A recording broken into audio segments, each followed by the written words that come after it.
All right, so I'm here with Jonas, who is the founder of Store It Quick. He's got over 40 locations all throughout Missouri and Arkansas. So we're going to get into today a lot of his acquisition strategies that he's been using to find and acquire these facilities. So Jonas, maybe do a quick intro with a little bit of your background and kind of how you got into storage, and we'll jump into some acquisition tactics. Sure. Thanks, John. So I got into storage about 5 years ago. Before COVID hit, I was in single family, multifamily, and just dabbled my toe in commercial real estate. And I've had a storage unit that I bought with a mobile home complex, and kind of quickly realized how much easier and how much less your expenses are with storage. So I have a construction background. We build subdivisions and houses, and I just thought, well, I'll build me my first storage facility. So I started with climate controlled storage. Um, After I built one of those, I went around my town and just kind of eyeballed some facilities. Found one that I liked. That's the one that I'm standing here at today. And I just met with the owner, talked with the owner. He wasn't ready to sell. I just once every couple of weeks would poke my head in the door and talk with him and talk shop, learning about storage. He was in it from the beginning. I mean, he was in it for about 30 years, so he had a lot of knowledge.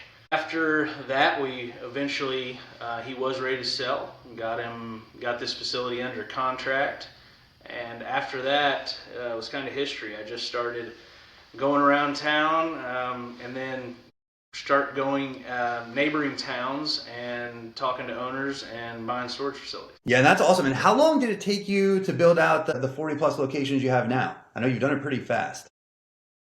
About 4 years from the time I really started buying, the time I bought my first facility till today was about 4 years. And kind of how I found my niche is, everybody that's probably listening to this has called storage facility owners just by Googling, storage units in Poplar Bluff, Missouri, etc. They find a city they want to be in, and that is what they do. They just pop it on the internet, they pick up the phone, they call. They probably get met with no, or I'll call you back, that never happens, and they just kind of repeat that process. There's a lot of people that choose to do mailers, which you can find some success, but you also find a lot of expense, and you're probably not going to find the best cap rate on a deal by going that way. Kind of what set myself apart from others is I didn't do that. I would search for storage facilities, but then I would go drive there. I would go in the office, talk to the owner face to face, and it wouldn't immediately start at, hey, well, you want to sell me your storage facility? Because any owner knows you get 20 calls a month, maybe more, of people wanting to do the exact same thing. So that was kind of the key to my success. I would get to know them, tell them that I'm in storage. Sometimes you get lucky enough where they would bring it up. Would you be interested? And then that's really where you want to be. But other times, you just get to know them, and then after you kind of build that relationship, you mention, hey, this is an area that I want to be in. It's not the only reason that I'm talking to you, but if you ever want to sell, please let me know. And the second step of that is staying in contact. So they may keep your business card, they may not, but there's still 20 plus facilities out there that I want to buy, and I probably will be able to buy because I stay in contact every 3 to 6 months. You don't want to overdo it, but you don't want to underdo it either. So I've had several deals that on Thanksgiving I would send out turkeys to all my people in my booklet, that if they showed me at some point that they may be willing to sell, they got a turkey on Thanksgiving and a card from me and my family that just says, hey, we're still here, but happy Thanksgiving. And that has probably been the biggest success, is not just calling them and not just talking to them, but also giving them something that makes them feel good. Same way banks do you around Christmas time. It's nice to get a bottle of wine or something. It makes you feel special. So that's kind of my story. I had a lot of success too, probably one that I think others are, not saying I invented it by any means, but if you type in Google storage facilities in Poplar Bluff, Missouri, and you call everybody on that list and you think you've found everyone, well, the best deals out there are the ones that aren't on. You don't want them to be on Google. If you want to buy them, you want that value add, you want them to be nowhere online. You want to hire John to get you to ranking number one. You don't want them to be ranking at all, because that's how you're going to get your best deal. So what I would do is I would get on Google Maps rather than driving, everywhere. I would get on Google Maps, and if you look on Google Maps, you can easily see a storage facility. It stands out like a sore thumb. So I would then use the Google Street View once I found it to locate a sign that I might be able to call, or just go stop by there if it's in driving distance. I had one in Rolla, Missouri that I found that way, and I found some in Cape Girardeau, Missouri that I had also found that way, which Cape Girardeau is a pretty good story in itself. So I found that one that way in Cape Girardeau, where I scrolled in on Google. Bought that facility after I met with the owner a couple times, was able to purchase that facility.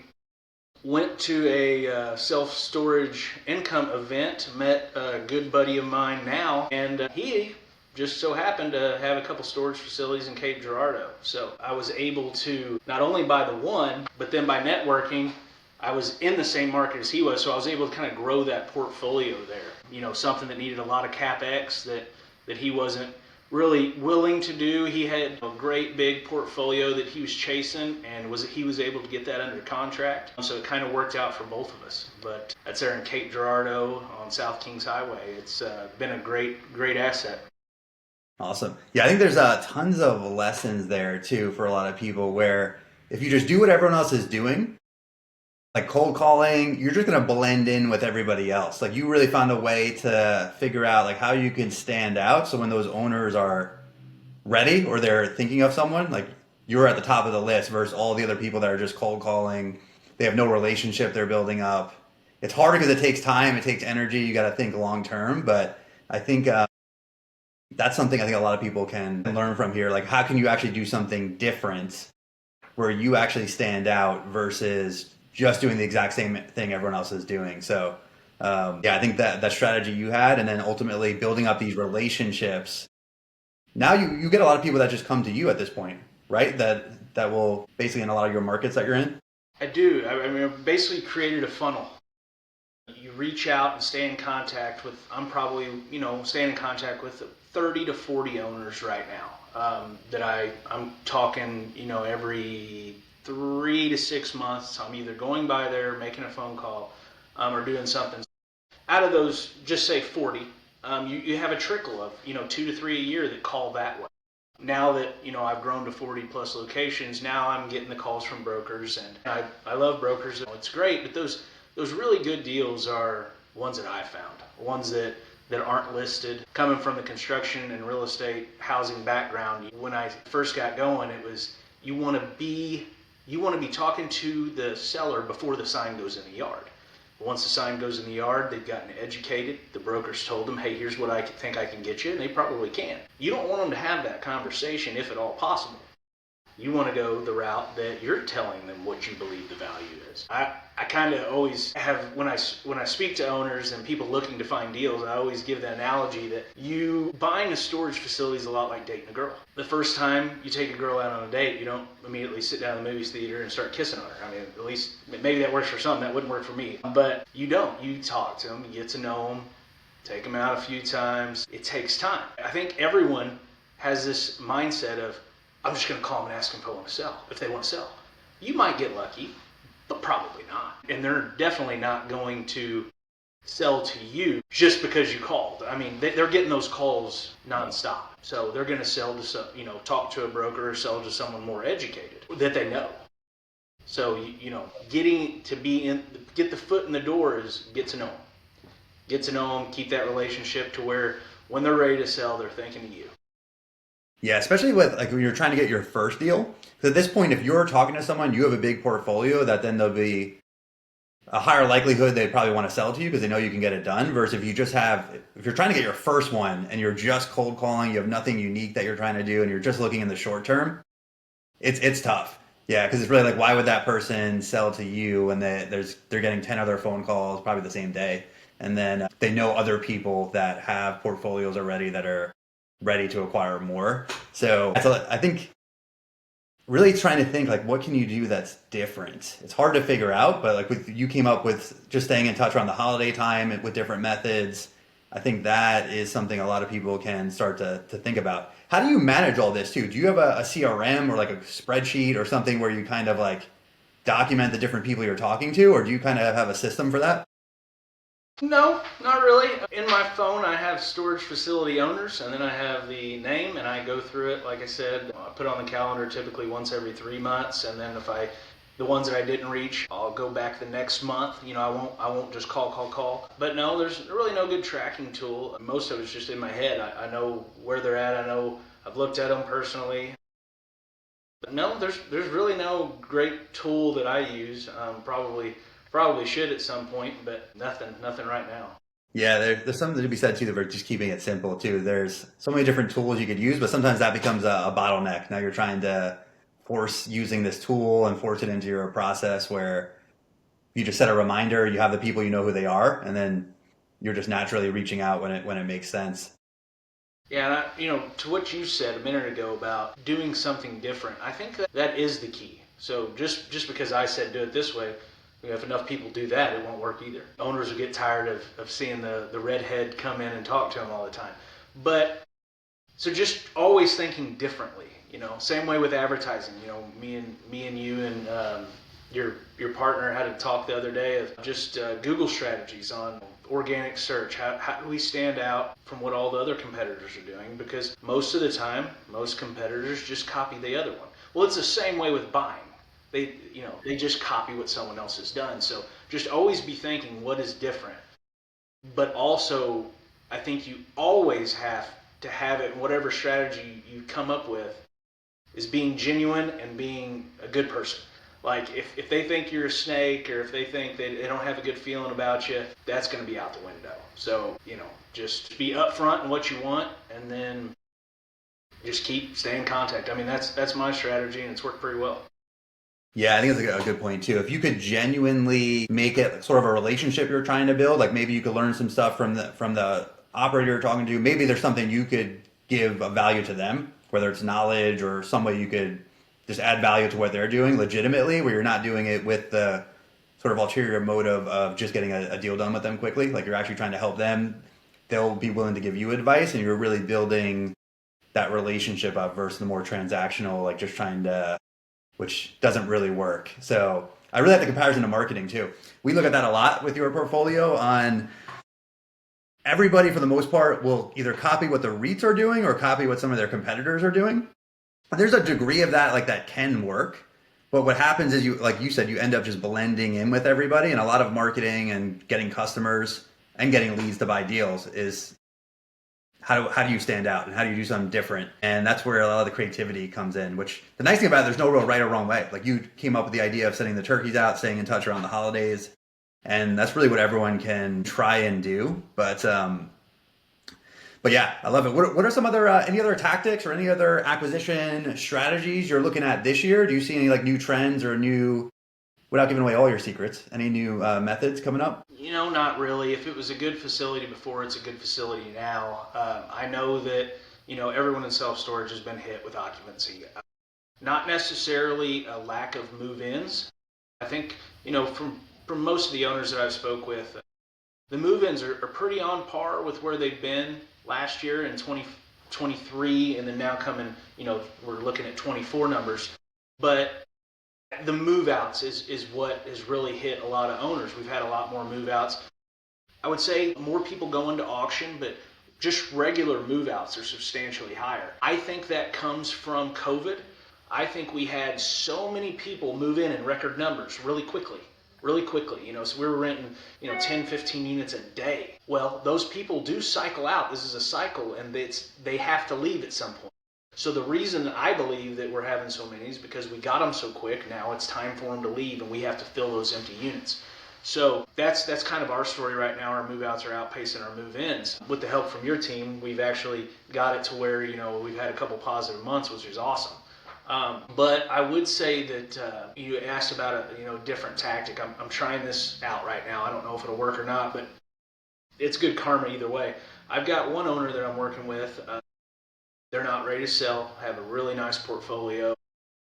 Her husband passed away. He was the one that ran everything, and I'd spoken with him, the last 2 to 3 years. And he'd always said, hey, when I sell, it's going to be you. So his wife called me, and I thought, she's ready to sell.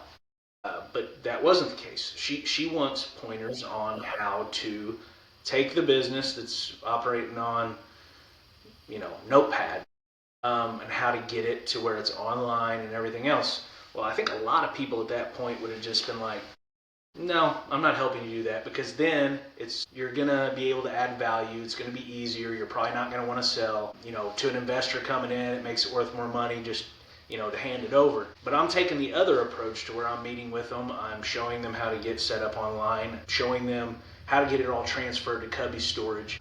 I think I'm not doing it for that reason. I definitely would be a liar if I told you I'm not asking for brownie points when they are ready to sell. But it's just kind of not a new tactic, but one that probably 3 or 4 years ago I wouldn't have done. But I've kind of learned a little bit more along the way, especially in self storage. That everyone's pretty nice. It's not like the real estate business where it's cutthroat. This is a little different.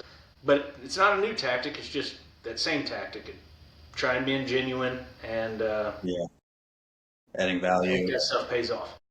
Yeah, I think that's an interesting angle. I've seen a few people have success with sort of like sometimes it's like almost full third party management where they'll help manage the facility for a while and then sort of get deals that way. But you can sort of go the consulting or tech like approach there where you're helping them improve the facility. They're gonna and when they and they're gonna know obviously they're gonna think of you when the time is if they do want to sell and if they don't maybe they refer someone else to you because you helped them out with the automation and the technology setups. You're kind of using your experience that you have running all these facilities and sort of helping out other people. And then, yeah, that's probably the best way to, at the very least, build up the relationship. You're adding value to what they're doing. And either maybe they do sell it at some point or they connect you with somebody else. And yeah, it's, I think, a great way to do it. It's good that you mentioned that. I don't know necessarily the road to go to get this done, but I do think that there is a play to a lot of these newer facilities that were under construction that at the end of 22, mid 23, got finished with their construction. I've had several of those calls wanting me to buy their facility because move-ins are move-ins are slower for them. They're just getting started. They passed that little COVID leap. So I was talking with one of them there in Pocahontas, Arkansas. They had a newer facility just opened up probably 3 months ago, but they were wanting big numbers for it. And it's been on the market a very long time. And my approach was just like you had said, hey, I will manage this for you, but once it gets to a certain occupancy, I will buy it for the price that's already agreed upon. So they didn't end up going that approach, but I do think that there is a play there, and I'm not exactly sure. You just have to really sit down and structure it. But I think there is quite a few people, especially this year, that you're going to see more deals hitting the market. They're going to be trading at higher cap rates, even with rates coming down a little bit. I still believe there's going to be a lot of good deals to find this year, and then we'll see what the new administration does. But I think we're good for a year. If you're still looking to find deals, I think this is the year. Yeah, and I think that's the exact tactic I've been trying to flesh out a little bit and explore. I have one we have a contract for that right now, where it's in Texas, where we have the buy price agreed upon, and we're managing it for 6 months. So this is more a timeline one where we have 6 months to see how far we can improve it, because it's losing a good amount of money right now. He's losing a few $1,000s a month. Is stuck, doesn't know how to lease it up. So we took this over maybe two months ago. So we have like a 6 month timeline basically. We're doing this one more. It was sort of more of like our protection to sort of like see like can we lease it up? Is there some other issues besides like marketing and the website so we weren't locked into buying it? But sort of for sellers that want a lot of the upside when they're selling, like you're going to do all the work and they want the upside now. An interesting way to sort of say like, hey, you're kind of getting a little bit of it. We're going to take over the management. We're going to unlock all the value, but we can kind of make the deal work where we can't just buy it for cash or for outright right now. It just doesn't make any sense. I feel like there's a good play there, whatever that ends up being, especially for all of these people that have developed over the last couple of years. But it'd be interesting to see what you do with that. Yeah, well, you too. It seems like you're onto it a little more than I am. I think it's a great play because there is a lot of risk, and if you can narrow that risk, you both are in better position, especially if they're wanting that primo price. They might be able to get that primo price, but first you need to be able to see, can we do this? Can we lease it up rather than just taking all that risk yourself?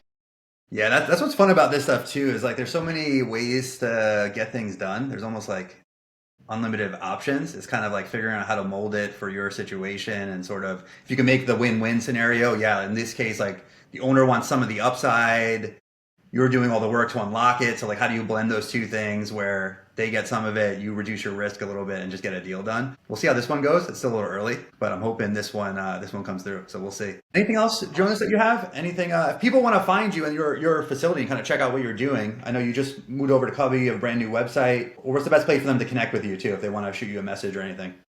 Yeah, check out our website, www.storeitquick.com. It's great for any owners that are thinking about switching over to Cubby. Speak very, very highly of them. And then they just, you can find me on Instagram, Facebook, just Jonas Duckett. Feel free to shoot me a message, and I'll help you any way I can. Yeah, we should do. We'll do another one of these later this year. On as you get more deals on this year, maybe we could review one of your next ones that come. I think that'd be fun.